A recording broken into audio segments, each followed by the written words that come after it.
రీసెంట్గా 2 రాష్ట్రాల్లో ఎలక్షన్స్ జరిగాయి. ఒకటి వెస్ట్ బెంగాల్, 2 తమిళనాడు. ఇక్కడ ఓటింగ్ పర్సంటేజ్ కనుక మీరు చూసినట్లయితే మనం ఇంతకుముందు వీడియోలో చెప్పుకున్నట్లుగా మఘాలో ఉన్నటువంటి కేతువు యొక్క ప్రభావం కనిపించబోతుంది. ఎందుకంటే ఓటర్ పర్సంటేజ్ పెరిగింది అంటే, ఓటింగ్ పర్సంటేజ్ పెరిగిందంటే ఖచ్చితంగా అధికారంలో ఉన్న ప్రభుత్వం మారడానికి 99% అవకాశం ఉందన్నమాట. మనం పాత వీడియోలో మఘాకేతువు యొక్క ప్రభావంలో అదే చెప్పాము. ఎవరైతే సింహాసనం మీద ఉన్నారో వాళ్ళు తోసివేయబడుతున్నారు. ఎందుకంటే కేతువు కూల్చేవాడు, చీల్చేవాడు. ఆయన ఎక్కడుంటే అవి వాటిని కూల్చడం, చీల్చడం లాంటివి చేస్తూ ఉంటాడు. ముఖ్యంగా మఘాలోకి ఆ సింహాసనం దగ్గరకు వచ్చాడు కాబట్టి ఆ సింహాసనాన్ని కూల్చేయడం, చీల్చేయడం జరుగుతుంది. కూల్చేయడం అంటే ఆల్రెడీ వాళ్ళు అనుభవిస్తున్నటువంటి హోదాని తీసివేయడం, అంటే అధికారంలో ఉన్నవాళ్ళు వెళ్ళిపోవడం. అలాగే అధికారంలోకి ఉన్నవాళ్ళు పంచుకోవడం అన్నమాట. చీల్చడం అంటే వాళ్ళతో పాటు కూటమి ఏర్పడి అధికారాన్ని ఏర్పరిచేటువంటి పరిస్థితి కలగడం. ఈ 2 కూడా కేతు ప్రభావాలని మనం పాత వీడియోలో తెలుసుకున్నాం. ఇదే ప్రభావం ఈ 2 ఎలక్షన్ల యొక్క రిజల్ట్స్గా రాబోతుంది. వెస్ట్ బెంగాల్ మరియు తమిళనాడు ఈ 2 రాష్ట్రాల యొక్క ఎలక్షన్ రిజల్ట్స్ ఆల్రెడీ సింహాసనంలో ఉన్న వాళ్ళు తోసివేయబడుతున్నారు. అలాగే ఒకవేళ వాళ్ళు నిలబడాలంటే కూటమి లేనిదే వాళ్ళు నిలబడలేరు. ఇలాంటి పరిస్థితులు రాబోతున్నాయి. నేను అనుకునేది ఏంటంటే ఇద్దరు కూడా ఆల్రెడీ ఉన్నవాళ్ళు ఇద్దరు కాకుండా కొత్త వాళ్ళు వస్తారని అనిపిస్తూ ఉంది. అయితే ఇవాళ వీడియో ఏంటంటే శనీశ్వరులు రేవతి నక్షత్రంలోకి రాబోతున్నారు మే నెలలో నుంచి. అయితే కార్మిక గ్రహం అయినటువంటి శనీశ్వరులు కోమలమైనటువంటి రేవతి నక్షత్రంలోకి రావడం వల్ల ఎంతో బరువైనటువంటి, ఎంతో స్లోగా ఉండేటువంటి, ఎంతో కర్మని తీసుకొచ్చేటువంటి కాలాధిపతి అయినటువంటి శని రేవతిలోకి వస్తే, రేవతి లాంటి కోమలమైన మృదువైన నక్షత్రంలోకి వస్తే పరిస్థితులు ఎలా ఉంటాయో చాలా ఆసక్తికరంగా ఉంటాయి. అందుకే ఈ వీడియో చేయడం జరిగిందనమాట. రేవతి అంటే ఇంతకుముందు చెప్పినట్టుగా చాలా మృదువైన నక్షత్రం, చాలా సాత్వికమైనటువంటి నక్షత్రం అన్నమాట. రేవతి వాళ్ళని చూస్తే మీకు అర్థమవుతుంది. చాలా ఈజీగా ఉంటారు మనతో. పెద్దగా వాళ్ళు క్లాషెస్ పెట్టుకోరు. అలాగే ఎప్పుడు కూడా మీరు తినలేదు అని చెప్పి మీరు తినలేదని వాళ్ళ కళ్ళెదురుగా కనిపిస్తే మీకు ఏదో ఒకటి చేసి మీకు పెట్టాలని చూస్తారనమాట. రేవతిలో ఉండేటువంటి ప్రామినెంట్ లక్షణం ఇది. ముఖ్యంగా వాళ్ళు ఎదురైన తర్వాత మొట్టమొదటిగా అడిగే ప్రశ్న కూడా తిన్నావా అని చెప్పి అడుగుతారు. ఒకవేళ మీరు తినలేదని చెప్పి తెలిస్తే ఏదో ఒకటి చేసి మీకు పెట్టడానికి చూస్తారన్నమాట. రేవతి లగ్నం కానీ, రేవతి చంద్రుడు కానీ, రేవతిలోకి పెద్ద ప్లానెట్స్ అంటే బృహస్పతి లాంటి వాళ్ళు, అలాంటి కాంబినేషన్స్ 2-3 ఎక్కువగా రేవతిలో ఉన్నవాళ్ళు కానీ వాళ్ళకి ఈ పోషణ లక్షణాలు ఎక్కువగా ఉంటాయన్నమాట. ఎందుకంటే రేవతి యొక్క దేవత పూషాన్ అంటేనే పోషించేవాడు. పోషణ అనేది ఈ రేవతి యొక్క లక్షణం అన్నమాట. సమృద్ధి చేయడం అనేది రేవతి యొక్క లక్షణం. అలాగే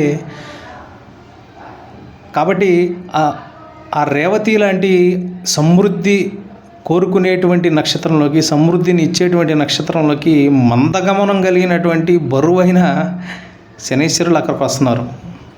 శనీశ్వరుడు అక్కడికి వస్తే ఈ పోషణ వృద్ధి అనేది మందగమనం పొందుతుంది. అంటే మనకి కావలసినటువంటి ధాన్యాలు లోటు ఏర్పడబోతుంది, ఆహార పదార్థాల లోటు ఏర్పడబోతుంది. ముఖ్యంగా చాలా ముఖ్యమైన విషయం ఇది. రేవతి శని యొక్క ట్రాన్సిషను. పోషణ అందించేటువంటి పదార్థాలు మనకి అందుబాటులో ఉండవు, ముఖ్యంగా ధాన్యాలు.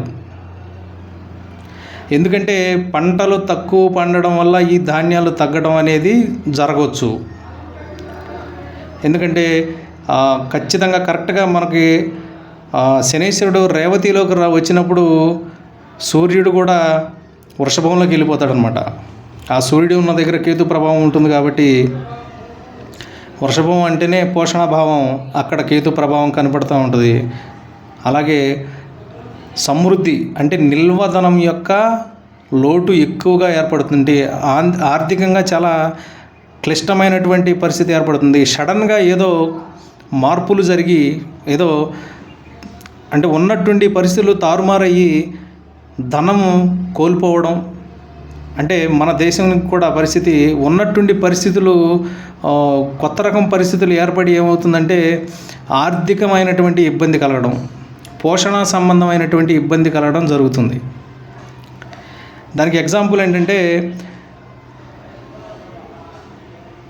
పూషాన్ అంటే వైతరణి నదిని దాటించేటువంటి నావికుడు, వైతరణి నదిని దాటించేటువంటి నావికుడు అని కూడా చెప్తారనమాట. కాబట్టి ఈ దాటడం అనేది, జలమార్గంలో దాటడం అనేది శనైశ్వరుడు వల్ల మందగమనం పొందబోతుంది. అంటే జలమార్గాల ద్వారా మనకి వచ్చేటువంటి సరుకుల రవాణా ఇబ్బంది పడబోతుంది, ఇబ్బంది కలగబోతుంది మన సరుకుల రవాణాకి. అది మీకు మొన్నే ఆజ్యం పోశారనమాట. ఆల్రెడీ ఇరాన్ మరియు ఇండియా మధ్య మొన్నటి వరకు ఈ జలసంధి విషయంలో పెద్దగా ఇబ్బందులు లేవు, కానీ మొన్న ఈ మధ్య నుంచి వాళ్ళు మనల్ని కెలకటం మొదలుపెట్టారు. అది చిలికి పెద్ద గాలివాన కాబోతుంది. దానివల్ల మనకి జలమార్గాలలో సరుకుల రవాణా ఇబ్బంది కలగబోతుంది. ఇప్పటిదాకా ఏం చెప్పామండి? ధాన్యాలు, ఆహార పదార్థాలు కొరత ఏర్పడబోతుంది. అలాగే నిల్వధనం లోటు ఆర్థికమైనటువంటి భయంకరమైన లోటు రాబోతుంది సడన్గా వచ్చినటువంటి కొన్ని పరిస్థితుల వల్ల. అలాగే జలమార్గాలలో జల రవాణా ఇబ్బంది పడబోతుంది, ఎందుకంటే జల రవాణా మందగమనం అవ్వబోతుంది, ఎందుకంటే ఈ గొడవల వల్ల. ఇది రేవతిలోకి శనైశ్వరుల యొక్క ప్రవేశం యొక్క ప్రభావంగా చెప్పొచ్చు. అలాగే మన దేశంలో క్లూస్ టీంలు, అలాగే గూఢాచార వ్యవస్థలు, ఆయన్ని ఎందుకంటే పశుపతి అని కూడా అంటారు, ఆయన్ని దారి చూపించేవాడని కూడా అంటారు పూషాన్ని. అంటే మనకు తెలియని విషయం గురించి దాని దారి తెలుసుకొని మనకి ఇచ్చేవాడు పూషాన్. కాబట్టి మనకి క్లూస్ ఇచ్చేవాడు పూషాన్. ఈ క్లూస్ టీంకి సంబంధించినటువంటి గూఢాచార సంబంధమైనటువంటి విషయాలు, అలాగే మన దేశంలో గణనాంకాలు అంటాం కదా, అవి కూడా ఎక్కువగా జరిగే సూచనలు కనపడుతూ ఉన్నాయి. ఆల్రెడీ కొన్ని చోట్ల కుల గణన విషయాలు కూడా జరిగాయి. అలాంటి గణాంకాలు జరుగుతాయి. అలాగే గూఢాచార విషయాలు కొంచెం ఎక్కువగా మనకి వార్తల్లోకి వచ్చే సందర్భాలు కూడా మనం చూడొచ్చు నెక్స్ట్ ఈ శనైశ్వరుడు రేవతిలోకి వచ్చినప్పుడు. అలాగే ముఖ్యంగా మనం చెప్పుకోవాల్సింది ఏంటంటే ఈ ఆర్థిక పరమైనటువంటి ఇబ్బందులు, అలాగే ఆహార కొరత అనేది ఈ శని యొక్క ట్రాన్సిషన్ వల్ల మనకి కనపడబోయేటువంటి రిజల్ట్స్. ముఖ్యంగా సూర్యుడు వృషభంలోకి వచ్చినప్పుడు దాని ప్రభావం చాలా తీవ్రంగా మనకి కనిపించబోతుంది. అయితే ఎవరికైనా జాతక చక్రంలో శనైశ్వరులు తన భావం, ఇది ద్వితీయ భావానికి, ధనభావానికి కనెక్ట్ అయ్యి ఉంటే, ధనభావంలో శనీశ్వరుడు కానీ ధనభావం శనికి కనెక్ట్ అయ్యి ఉంటే, ధనాధిపతి శనితో కనెక్ట్ అయ్యి ఉన్నా కానీ వాళ్ళకు కూడా ఈ పోషణ బాధలు జరుగుతాయి. అంటే సమృద్ధి లభించకపోవడం, వాళ్ళకి కావలసిన వస్తువులు దొరకపోవడం, ధన సమృద్ధి కూడా ఆగిపోవడం లాంటి ప్రభావాలు కనిపించవచ్చు. దాని గురించి వాళ్ళు ముఖ్యంగా చేయవలసిన రెమెడీ ఏంటంటే పశుపతినాథ్ దర్శనం చేసుకోవడం చాలా మంచి రెమెడీ. రేవతిలో శని ఉన్నవాళ్ళు కానీ, అలాగే రేవతిలో ఉండడం వల్ల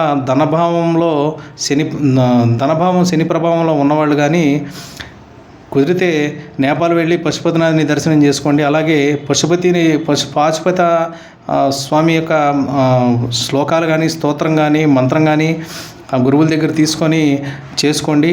అలాగే శివాలయానికి మీరు డమరుకము, డోలు లాంటివి ఇవ్వడం వల్ల, మృదంగం లాంటివి ఇవ్వడం వల్ల ఈ యొక్క రేవతి శని యొక్క ప్రభావాన్ని మనం తగ్గించుకునే వాళ్ళం అవుతాం. అన్నిటికంటే ముఖ్యమైనది ముసలి వాళ్ళకి పోషణ చూడడం వల్ల రేవతి శని యొక్క ప్రభావాన్ని నెగిటివ్ నుంచి పాజిటివ్గా మార్చుకోవచ్చు. అంటే వృద్ధాశ్రమాలకి మీకు వీలైతే కనీసం ఒక్క భోజనం అయినా కూడా వెళ్ళి డొనేషన్ చేయండి.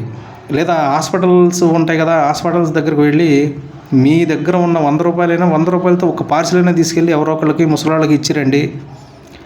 అది రేవతి శని యొక్క ప్రభావాన్ని నెగిటివ్ నుంచి పాజిటివ్కి అందించేటువంటి ఒక అద్భుతమైనటువంటి మార్గం. అలాగే తెల్లని పూలతో శివలింగానికి నిత్యము అర్చన చేయడం వల్ల ఈ శని రేవతి యొక్క ప్రభావాన్ని నెగిటివ్ నుంచి పాజిటివ్గా మార్చుకోవచ్చు. అయితే నెక్స్ట్ మనం నక్షత్రాల వీడియోలో కూడా తెలుసుకోబోతున్నాం. ఇంతకుముందు వరకు చేశాను. నెక్స్ట్ కృతికా నక్షత్రం నుంచి వీడియోలు చేయాలి. అయితే సమయాభావం వల్ల, పైగా చాలా పుస్తకాలు రెఫర్ చేసి వాటిని ఇన్ఫర్మేషన్ గ్యాదర్ చేసి మీకు చెప్పాలి కాబట్టి కొంచెం లేట్ అవుతుంది. త్వరలో అవి కూడా చెప్తాను. అవే కాకుండా కొన్ని మనకి తాంత్రికపరమైనటువంటి ఎన్నో ఆసక్తికరమైన విషయాలు ఉన్నాయి. అవి కూడా మీతో పంచుకుంటాను. పూర్తిగా ఈ యాస్ట్రాలజీ వీడియోలే కాకుండా మీకు ఆధ్యాత్మికమైనటువంటి అద్భుతమైన విషయాలు కూడా మీతో పంచుకోబోతున్నాను. ఇది ఇవాళ వీడియో. ఈ వీడియో మీకు నచ్చినట్లయితే షేర్ చేయండి, కామెంట్ చేయండి. అలాగే శ్యామ ఛానల్ని సబ్స్క్రైబ్ చేయండి. ఇది ఇవాళ వీడియో. జై శ్యామ, జై మా కాళీ.